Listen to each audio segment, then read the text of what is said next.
जितना पैर आगे बढ़ाओ फिर पीछे मत हटाओ। जो छूटा उसे दोबारा सेवन मत करो। वो हमारा जीवन नहीं है। उसके बिना हमारा जीवन चल जाएगा, लेकिन प्रभु के बिना हमारा जीवन नहीं चलेगा।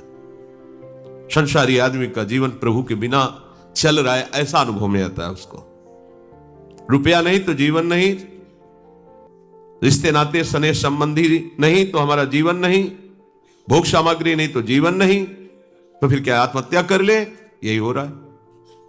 लेकिन वास्तविक बात है, प्रभु नहीं तो हमारा जीवन नहीं, उन्हीं से हमारा जीवन। जब ये समझ जाओगे तो ये बात नहीं आएगी कि मैं अपने शरीर को नष्ट कर दूं।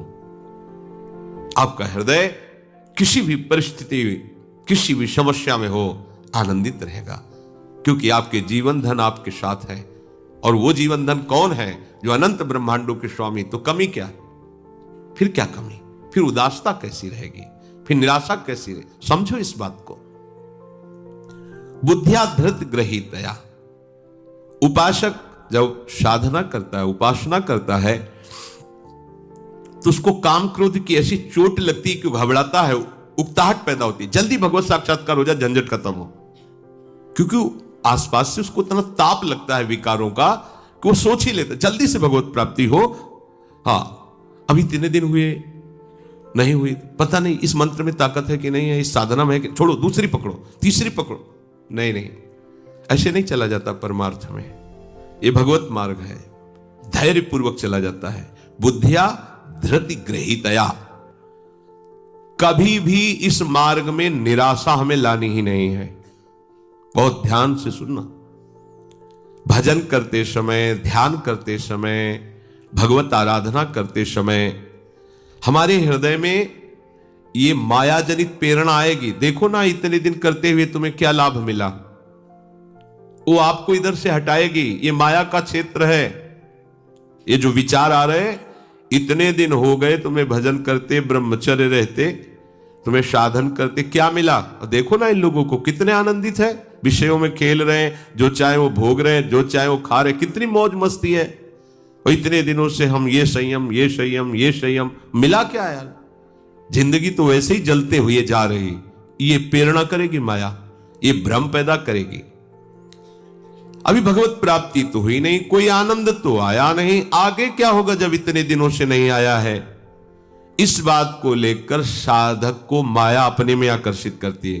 देखो, उधर नहीं मिला ना, इधर तुरंत देंगे, ये भोग लो, ये देख लो, ये सूंघ लो, ये खा लो, ये पी लो। और साधक भूल कर बैठता है। जो असावधान साधक है वो चख लेता है, फिर जो जहर चढ़ता है वासना का, फिर उपासना में प्रवेश ही नहीं हो पाता। साधक को सावधान रहना है कि हम भजन का अभ्यास जो कर रहे हैं यही सिद्धि है।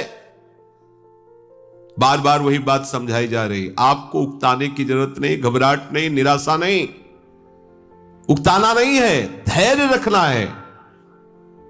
बिल्कुल साधन में सफलता नहीं मिल रही, बहुत समय तक सफलता नहीं मिल रही, अर्थात कोई दैवी संपत्ति नहीं दिखाई दे रही, कोई भगवत आनंद नहीं लग रहा, फिर भी सत्य है नाम, सत्य है धाम, सत्य है भगवत मार्ग, चुपचाप चलते रहो। तुम्हारे अशुभों का नाश हो रहा है, तुम्हें पता नहीं चल रहा। तुम्हें विफलता दिखाई दे रही है, लेकिन उसमें सफलता है, तुम्हें समझ में नहीं आ रहा।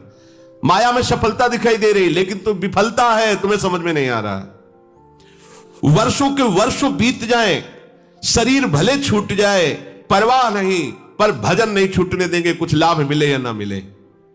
ये इस मार्ग का उपासक कैसा धैर्यवान होता है। पूज्यपाद श्री उड़िया बाबा जी महाराज जब साधन काल में साधना करते थे तो एक छवि ऐसे रखते थे महात्मा बुद्ध की, और ये श्लोक उस छवि के ऊपर लिखा हुआ था।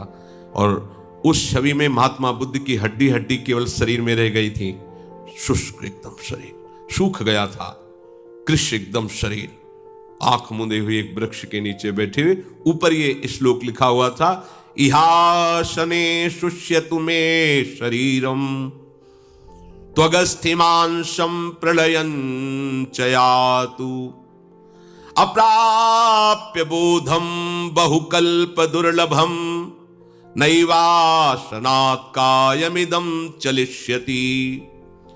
इसी आसन पर बैठे हुए मेरा शरीर सूख जाए, चमड़ी मांस हड्डी तक गल जाए, नष्ट हो जाए, पर जब तक ब्रह्मबोध नहीं होता तब तक मैं उठने वाला नहीं।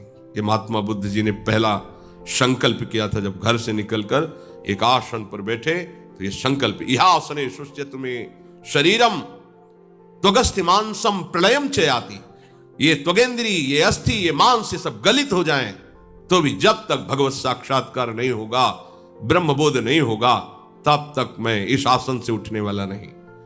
बहुकल्प दुर्लभम, जो बहुत कल्पों में नहीं प्राप्त होता, अगर वो इसी जन्म में प्राप्त हो जाए तो कितना सस्ता सोता है। हम महीने, 2 महीने, 4 महीने, 6 महीने में घबराने लगते हैं, कोई हमारे को दिव्यता अनुभव में नहीं आ रही। राधा राधा बोल रहे हो, धाम में रह रहे हो, धाम के आश्रित हो, भगवत मार्ग में चल रहे हो, ये तुम्हें दिव्यता नहीं दिखाई दे रही? तुम्हारी पशुता नष्ट हो गई, तुम्हारी आसुरी वृत्ति नष्ट हो गई। देखो ना, लोग असुर भाव को प्राप्त हो रहे हैं। असुर भाव किसे कहते हैं? जो शास्त्र की आज्ञा न माने, माता पिता का अपमान करे, मदिरा, मांस